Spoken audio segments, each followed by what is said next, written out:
In the winter of 2018, we rolled our SUV while travelling the road from Sossusvlei down towards Sendlingsdrift.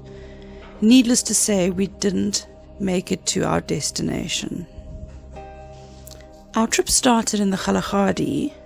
This was our very first time in the Kgalagadi, and we had 2 nights before crossing the border into Namibia.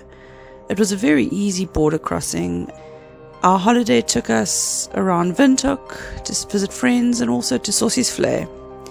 It's a place we've always wanted to go back to ever since this trip, but because of COVID and many other reasons, we've just not made it back. Namibia is incredible, and Sossusvlei is spectacular. We had only had 1 day there, not thinking at the time that it would be as good as it was, and we can't wait to see it again. We spent the night after visiting Sossusvlei at a lodge just outside, and the next morning got up bright and early, ready for the next day's travel to the Sendlingsdrift pontoon. We were very excited for this, and the roads had been incredible up until now. However, we discovered a few challenges along that way. Jay and I remember the experience quite vividly. It really was a turning point for us in our lives. And we remember the moments before, what we were listening to, what happened afterwards with such clarity. It's hard to think that you can remember so clearly. Just before the town of Helmeringshausen, while at a gentle bend in the road, we felt the car start to plane. You could feel the car had no control. It was quite terrifying, and at the time, it felt like we were going so slowly. The back left wheel seemed to hit a sandbank or rock, and that caused the car to flip. At the time, we were driving an older Nissan Xtrail, and we were very lucky because we bounced off the only thorn bush that we had seen for kilometers on the side of the road, and fortunately landed on our wheels. A funny story is we were listening to an audiobook in the car, the Harry Potter series for our kids, and we were currently on the second book, the one where Harry Potter is driving the flying car. After turning around to make sure that everybody in the car was okay, my little boy Josh still made a comment that makes us laugh even today, is that, "Mom, our car flew like Harry Potter's." Surprisingly, there was very little damage inside the car, and the car itself looked reasonably just a bit dinged up, but not squashed or bad. So that was very lucky. We all got out, the doors opened, and walked towards the road in a bit of shock.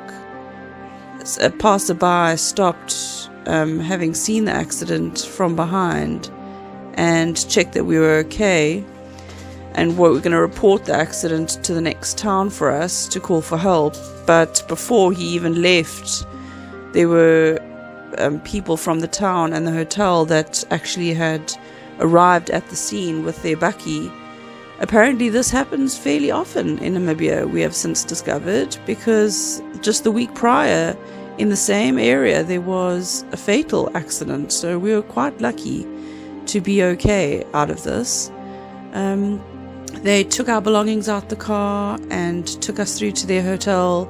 They called the ambulance, but we cancelled because we were okay. And they called a tow truck and the police.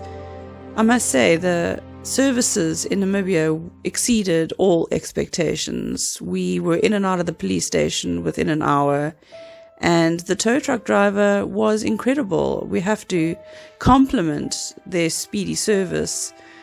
However, it was not something we hoped to repeat. We were taken that night to Keetmanshoop, where we spent the night, and dropped off the car while the insurance was sorting out logistics of where the car needed to be delivered back in South Africa. The next day we were towed across the border, and we're very grateful with our insurer at the time, it was Discovery, that they delivered our car to the border so we could pack up all our belongings and go back home.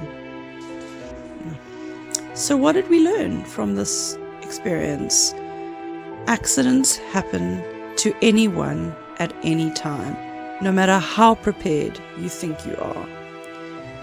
You know, we packed very, very tightly. Our boot was really well packed, and fortunately the only thing that broke, despite rolling a car, was one wine glass. So out of a habit, I still pack like it's a Tetris game, and I've realized that habit is a really good one to have because it prevents things from flying around the inside of a car.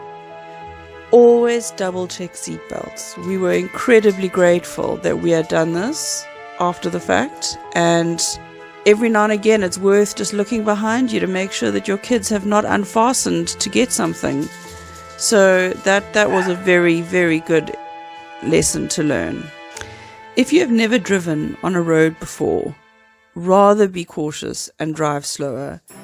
Accidents happen so much faster than you can imagine, and it's always better to drive slightly under the limit. I mean, we were driving at 90 km per hour, but that was even enough.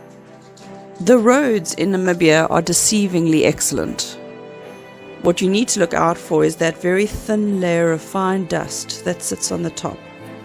And every now and again, if you get to a sandy patch at a higher speed than you would normally drive in sand, I called it sand planing. It's the same kind of principle when you're on a wet road and your car just temporarily loses control. If you're driving a 4x4 vehicle, I do recommend that you always engage it on gravel roads, mostly for the safety aspect. You know, deflating your tires is also a useful thing to do. We did not have a 4x4 then. Ours was an Xtrail 2x4, but it's really important that you keep good tires at all times, especially with a decent tread. Once again, it's never gonna certainly stop an accident, as it didn't with us, but it certainly prevents accidents. Lastly, Namibia is amazing. It's friendly and safe and incredibly beautiful, and worth a visit anytime.